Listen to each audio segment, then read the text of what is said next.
We talked the other day about fewer opportunities for Americans, and I would imagine in the future the West, because sanctions, some of those places that are coming out of war, whether it's Germany or Japan decades ago, wherever it may be next, perhaps there's an advantage to being diversified in order to make investments that someone who's American or some other Western passport holder can't.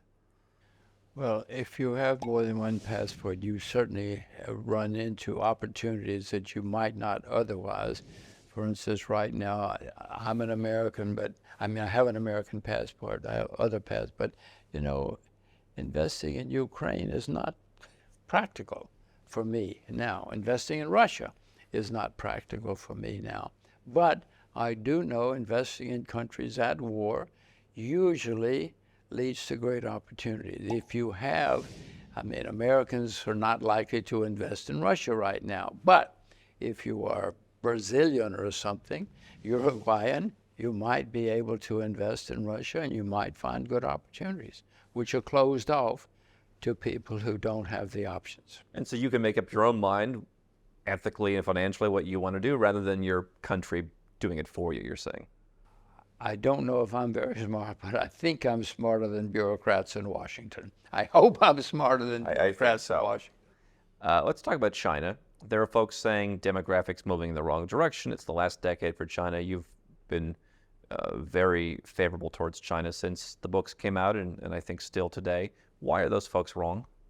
Well, I look back at history. China is the only country that's been successful more than once. But remember the U.S., oh my gosh, in the United States, we had huge problems. We had a horrible civil war. We had many depressions with a D.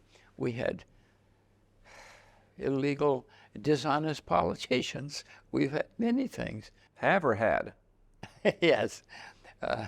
Many things have gone wrong in the United States, but for whatever reason, we overcame those problems and became very successful. That is going to happen in other countries in the future. It has happened in the past. 100 years ago, Britain was the richest, most successful country in the world. There was no number two. 50 years later, Britain went bankrupt. IMF had to fly into London and bail them out. Couldn't pay their bills. So these things happen no matter who you think you are and no matter where you think you are. Something can change and will change.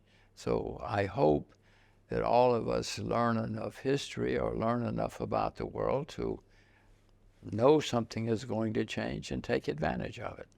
Others here in Southeast Asia, we're in Kuala Lumpur, Indonesia, Cambodia, Vietnam have been talked about. Any of those interest you? Well, Indonesia is the largest country. It's got over 300 million people. It's a very large country. And in recent months, recent years, I have noticed that something is changing in Indonesia. It's not now just a closed off country. They seem to be opening up. They seem to be trying to attract investors. And so I am interested in Indonesia now for one of the few times in my life. Yes, I see good things. Vietnam, the same thing. There are 90 million people in a country with education, more or less one language, many ethnic, they don't have the ethnic strife that some countries have that holds people back. And it's right on the Chinese border. They're not at war anymore with China. So I see good possibilities. In fact, the ones you mentioned, yes, I've opened an account in Cambodia recently. I haven't bought anything yet, but it's just a tiny country, so it could be useful in the future. Now, there are many countries in Asia. North Korea, I wish I could invest in North Korea. I cannot because it's illegal for Americans. But I see positive changes coming there. There are many places in Asia. You're less excited about India, but does population play a role, and to what extent in terms of, you're saying Indonesia, Vietnam, larger populations, does that make it more interesting? Well, it's an interesting part of the mix. That in and of itself does not make it more interesting. But if you are Vietnam and you do have 90 million people, it gives you manufacturing scale, if you want it, market scale, if you want. So yes, it could be a positive factor. It can be a negative factor. You know, for a long time, the Chinese thought that having too many people was negative. They made people that couldn't have children. They limited the number of children because Mao Zedong thought that too many children was a problem. So it can go either way. You wrote the book Hot Commodities, thoughts on commodities in today's market. I know we're not doing hot tips. We'll talk on that in a minute, but thoughts on where are hot commodities today? Well, as I look around the world, most stock markets are at or near all-time highs, which doesn't turn me on. Most bond markets are in a bubble. Interest rates have been the lowest in recorded history in much of the world. So property in many places is a bubble. If you go to New Zealand, Korea, many places, property is a bubble. But the cheapest asset class I know are commodities. I mean, sugar's down over 60% from its all-time high. Silver's down over 60% from its all-time high. These are not bubble numbers when you talk about being down massive percentage points. So I think I see good opportunities going forward in commodities. And before you ask, I will say agriculture is very cheap historically. Agriculture has been a disaster for a long time. The average age of farmers in America is 58. The average age of farmers in Japan is 66. I mean, I can go on. The highest rate of suicide in the UK is agriculture.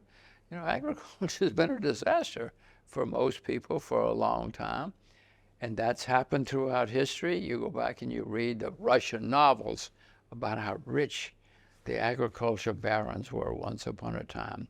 True of many countries, but we've had periods when the agriculture has been a disaster in history, but that often changes, and I suspect it's changing again. Which is one last one. More people in America study public relations than study agriculture. Yeah. Nobody wants to be a farmer. I've seen isolated incidents. I think in Italy, for example, some students from urban areas said there aren't that many jobs here. That's a challenge in parts of Southern Europe. And they're actually going back. Do you see any other examples of that, or you really think that it's an opportunity to get in?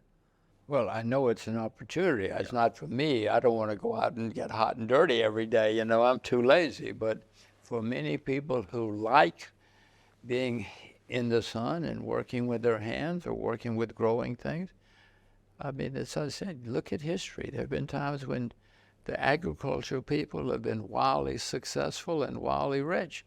So I know it's an opportunity. It's not for me.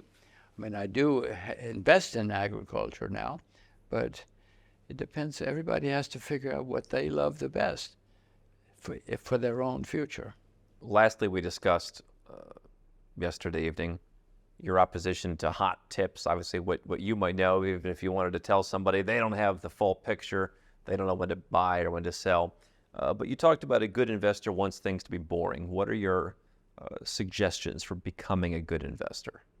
The best way is to stay with what you know. Everybody watching this knows a lot about something, whether it's cars or sports or fashion, something. And every day you read about it, whatever it is. I mean, I don't know anything about fashion, don't care. But there are people watching this who love fashion, who can name many things. And those are the people that can be the good investors because they will see something change. They will see something change, certainly before I will or before Wall Street will. And if you see something changing that you know is going to work, because you know a lot about it and pay a lot of attention, do your research, do your homework, and invest. And then call me. Call me. Send him the hot tips. Yeah. Just tell me about it. I'm not going to do it because of your hot tip, but at least I might start trying to learn. Look into it. The same way you look into all these countries all over the map. Well, I have learned that if you do your research, chances are you'll be successful. Don't worry, I make plenty of mistakes, but I make fewer mistakes when I've done a lot of research than when I've done nothing. And you've said there's always an opportunity to make money pretty much everywhere. Well, there's always some place and somebody rising, and there's always somebody going into a decline. That's a simple life. That's history. That's the world. Mr. Rogers, it's been a pleasure to have you with us. Oh, Andrew, if you only knew, this has been such a pleasure for me.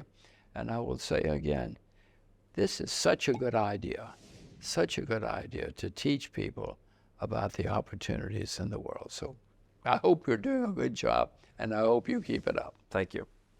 Thank you. Thank you.